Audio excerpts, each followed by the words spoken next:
-2 और -3 के बीच परमेय संख्याएं ज्ञात कीजिए। एक स्टूडेंट ने मुझे क्वेश्चन पूछा।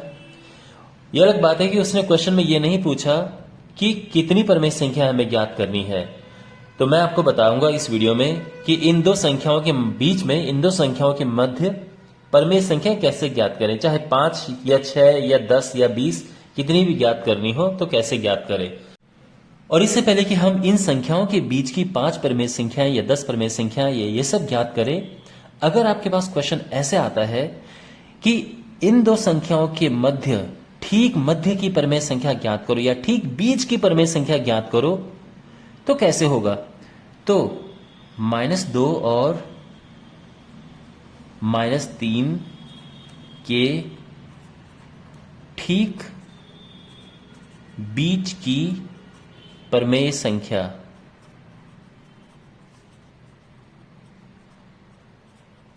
ये हो जाएगा, इन दोनों को हम प्लस करेंगे और 2 से डिवाइड कर देंगे। ठीक है ना। यानी ये हो जाएगा -2 -3/2, ये हो जाएगा -5/2।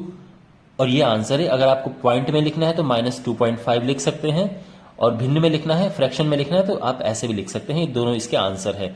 ये तो है इसके ठीक मध्य वाली। ठीक हो सकता है लिखा हो, नहीं भी लिखा हो।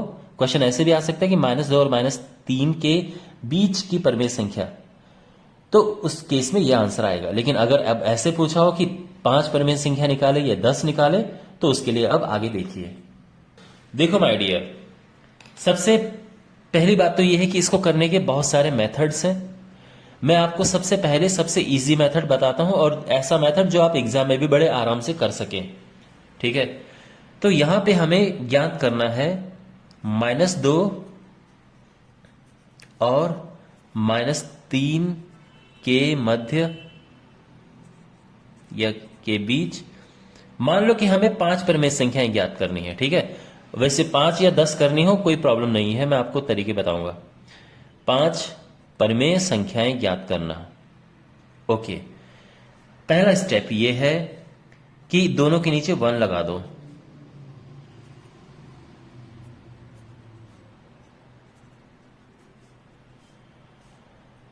ठीक है। यानी -2/1 और -3/1, इसके बीच हमें 5 परमेय संख्याएं ज्ञात करनी है। ठीक है ना। तो हमने दोनों के नीचे 1 लगा दिया। अब हम यहां पे क्या करेंगे, हमें कितनी परमेय संख्याएं ज्ञात करनी है, 5। आप यहां पे देखो 2 और 3, इनके बीच में कोई गैप नहीं है। आप समझ रहे हैं, 2 और 3 के बीच में कोई ऐसा गैप नहीं है। अगर 2 और 10 होता तो हम उसके बीच में लिख सकते थे 3 4 5 6 7 8 ये सब। लेकिन 2 और 3 है, गैप नहीं है। तो इस गैप को बड़ा करने के लिए हम क्या करेंगे, ऊपर नीचे गुणा करेंगे किसी नंबर का। किसका गुणा करें, देखो तो 5 + 1 = 6। जितनी परमेय संख्या ज्ञात करनी है उससे एक ज्यादा, कम से कम। आप चाहे तो इसमें 10 का भी गुणा कर सकते हो, 15 का भी कर सकते हो, लेकिन बस 5 से वो ज्यादा होना चाहिए। जितनी बड़ी संख्या के आप गुणा करोगे उतने ही ज्यादा आपको इनके बीच में परमेय संख्या निकालने में आसानी रहेगी। ठीक है ना। तो ऐसा नहीं कि आप 10 का गुणा करोगे और आपका आंसर गलत हो जाएगा, ऐसा बिल्कुल नहीं है। बस ध्यान ये रखना है कि इससे ज्यादा होना चाहिए। तो 5 + 1 यानी 6 से अंश और हर में गुणा करने पर, तो इसे 6 से ऊपर नीचे गुणा करेंगे तो क्या होगा,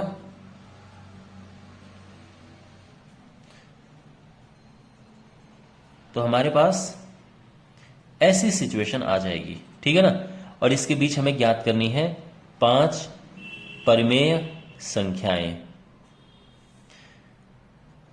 और ये हो गया 6 दूने 12/6 और 6 × 18/6। और इनके बीच में हमें ज्ञात करनी है 5 परमेय संख्याएं। और अगले स्टेप में आंसर आ गया है। तो 5 परमेय संख्याएं कौन कौन सी हैं, तो यहां पर आप देख सकते हैं 12 और 18, इसके बीच में लिखना बड़ा आसान है। 13/6 माइनस 14/6 माइनस 15/6 माइनस ये 16/6 माइनस 17/6 और ये आंसर आ गया है। और अगले स्टेप में आपको क्या करना है, इनको काट के लिख देना है जो कट सकते हैं। जैसे ये कट सकता है 7 3, तो इसको ऐसे लिखेंगे, ये 3×5 = 15, 3 दूने 6, ये 2/16, 2 3 6। तो जो कट सकते हैं उनको हमें काट के लिखना है और फिर ये हमारा आंसर आ गया है। ठीक है ना। अगर हमें यहां पर मान लो कि 15 परमेय संख्याएं ज्ञात करनी है, 15, तो हम किसका गुणा करते ऊपर नीचे, 15 + 1 यानी 16 का। अगर हमें 20 परमेय संख्या ज्ञात करनी होती तो हम 20 + 1 यानी 21 से ऊपर नीचे गुणा करते। अगर हमें 4 परमेय संख्या ज्ञात करनी होती तो हम किससे गुणा करते, अगर हमें 4 ज्ञात करनी होती तो हम 4 + 1 यानी 5 से गुणा करते ऊपर नीचे। यह अलग बात है कि आप 4 अगर हमें ज्ञात करनी है परमेय संख्या तो आप 5 से करो या 6 से करो, 7 से करो, 8 से करो, कोई प्रॉब्लम नहीं है, आपका आंसर तब भी आ जाएगा। इसके अनंत आंसर हो सकते हैं, ऐसा नहीं कि बस यही लिखा है तो यही आंसर होना चाहिए। हो सकता है कि आपका आंसर कुछ और हो लेकिन वो भी सही हो, ऐसा बिल्कुल हो सकता है। मैं उम्मीद करता हूं कि आपको ये समझ आया होगा, लेकिन मैं इसको करने का आपको 1-2 तरीके और बताता हूं। एक और तरीका इसको करने का है, ये मेथड 2 में इसको नाम दे रहा हूं। तो इसमें देखो, सबसे पहली परमेय संख्या,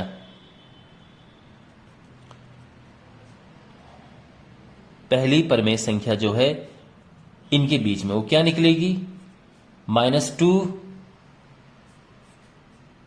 + -3/2 यानी -2 - 3/2 यानी ये हो जाएगा -5/2 यानी -2.5 लिखो या फिर इसको ऐसा छोड़ दो। ठीक है। दूसरी परमेय संख्या ज्ञात करनी है हमें, तो अब क्या करेंगे, -2 लीजिए और साथ में ये लीजिए, /2 कर दीजिए। तो ये 2 दूने 4, -5, ये 2 नीचे जाएगा, 4 हो जाएगा, -4 - 5 होता है -9/4, ये आ गया है। ऐसे ही तीसरी परमेय संख्या निकालेंगे तो क्या होगा, अब फिर से ये -2 लो और अब जो आंसर आया वो लेंगे, यानी -2 - 9/4/2, 8 दूने 16, सॉरी 4 दूने 8, -9/4 नीचे जाएगा, 4 दूने 8 और ये हो गया -17/8। ठीक है ना। ऐसे आप चौथी और ऐसे पांचवी परमेय संख्या निकाल सकते हैं। तो ये इसको करने के तरीके हैं। एक और इसको करने का अगर हम तरीका सोचें तो वो क्या होगा, वो ये है कि देखो, एक और तरीका ये है, देखो माय डियर, आप जानते हैं कि ये संख्या रेखा है, ये 0 होता है, इस तरफ 1 होता है, इस तरफ 2 होता है, इस तरफ 3 होता है। अगर हम इधर जाएं तो ये -1 है, ये -2 है, ये -3 है, ये -1 और ये -2 है। इसके मध्य जो है, सॉरी -2 -3, ये -2 है, ये -3 है, इसके मध्य हमें निकालनी है परमेय संख्याएं। आप खुद सोचो, आप सोचिए, स्वयं सोचिए कि इसके मध्य में क्या क्या हो सकती है। आप भी जानते हैं कि सर इसके बीच में तो -2.1 होगा, -2.2 होगा, -2.3 भी होगा, -2.4 है, -2.5 है, -2.6 है, इतनी सारी संख्याएं इसके बीच में आ रही हैं। आप जानते हैं ना, इनके मध्य में जो भी आप संख्या पॉइंट में लिखोगे वो भी परमेय संख्या होगी। आप चाहो तो -2.512 ये लिखो, ये भी एक परमेय संख्या है और ये इन दोनों के मध्य में है। तो ये मैं आपकी ज्ञान को विस्तृत करने के लिए सब बता रहा हूं। ये अलग बात है कि हमारा आंसर पहले ही आ चुका है। ठीक है ना। ये सबसे अच्छा तरीका है करने का। एग्जाम में आप इससे करोगे, परफेक्ट नंबर मिलेंगे। तो मैं उम्मीद करता हूं कि आपको ये अच्छे से समझ आया होगा। Thanks for watching. मिलते हैं अगले वीडियो में। Take care.